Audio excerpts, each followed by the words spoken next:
A gente segue agora com uma outra informação. O presidente Jair Bolsonaro discursou na Cúpula pela Democracia desta sexta-feira e afirmou que o governo brasileiro tem compromisso com a democracia e com os direitos humanos. Em sua participação, Bolsonaro ainda disse que trabalha para combater a corrupção e defender uma cultura de diálogo, liberdade e inclusão social. Acompanhe. Temos trabalhado com determinação para forjar uma cultura de diálogo, liberdade e inclusão social. Estamos empenhados em assegurar as liberdades de pensamento, associação e expressão, inclusive na internet, algo essencial para o bom funcionamento de uma democracia saudável.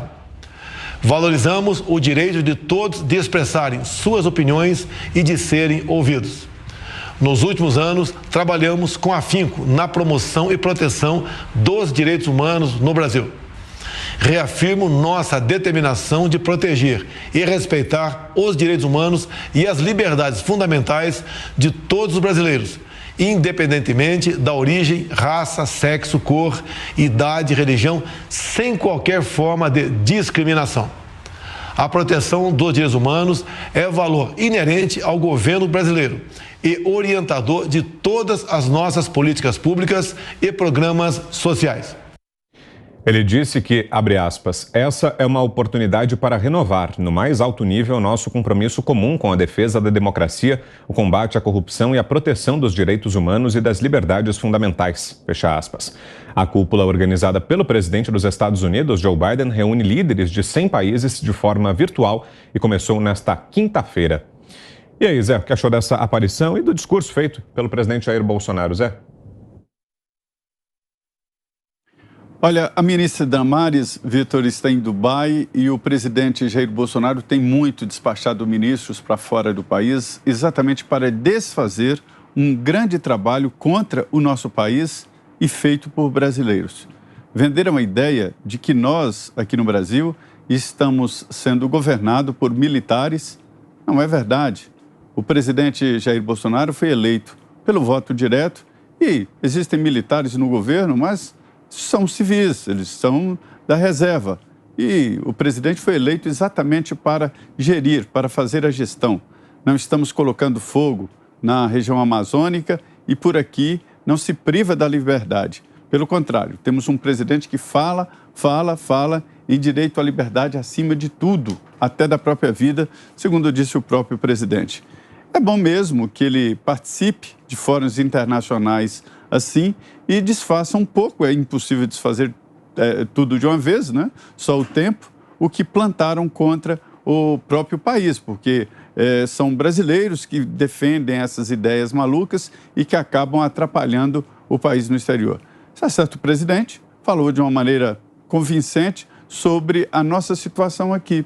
A nossa situação é de liberdade e tem um governo que se preocupa com a área social, tanto é que lançou um grande programa, uma renda mínima, que é o Auxílio Brasil, uma evolução da Bolsa Família, muito melhor do que a Bolsa Família, pagando mais e critérios muito mais humanos e mais coerentes com a real situação no pós-pandemia. Então foi um discurso que reafirma o que é Brasil, porque eu tenho a impressão às vezes que existem dois países, um que realmente existe, que é presidido pelo presidente Jair Bolsonaro, e outro que os oposicionistas veem e que mostram no exterior, dizendo, olha, Lula vai salvar esse país.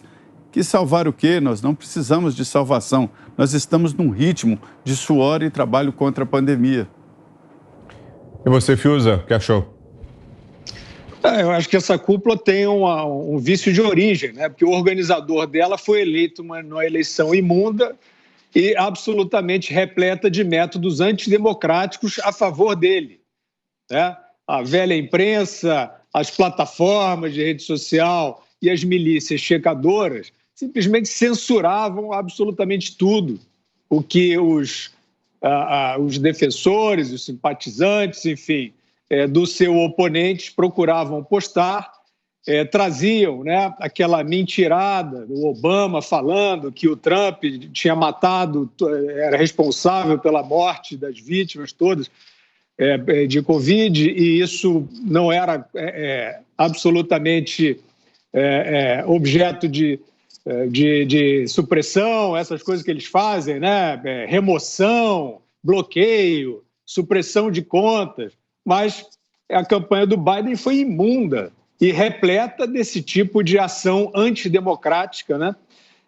Como é também o governo dele em relação a essas tentações de ditadura sanitária atrozes que nós estamos vivendo.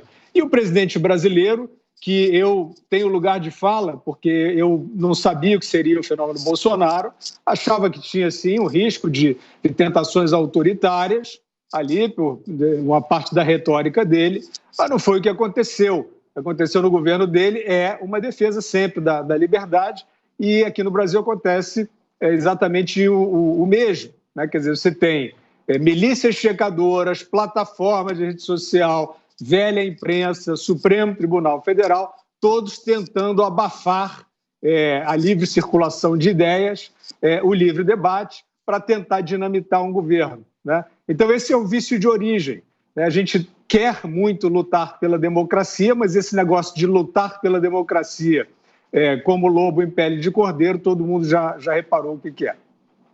Augusto. O presidente Bolsonaro, que foi acusado, né, e ficou sob suspeita permanente de atentar contra a democracia, é quem mais a respeita, né? Tem sido quem mais respeita o Estado Democrático de Direito, que é desrespeitado diariamente, mais tarde vou falar sobre isso, aí pelo Supremo Tribunal Federal. Tá? Existiram os presos políticos atribuídos antecipadamente ao presidente Bolsonaro, ele prenderia todo mundo, queria dar um golpe. Os presos políticos foram presos pelo Supremo, existem em decorrência de decisões do Supremo, com a conivência, o silêncio covarde de jornalistas, políticos, advogados, e os democratas de manifesto, que acusavam o Bolsonaro aí de planejar o golpe que seria consumado dia 7 de setembro, quando se consumou uma grande manifestação popular democrática a favor dele contra o Supremo.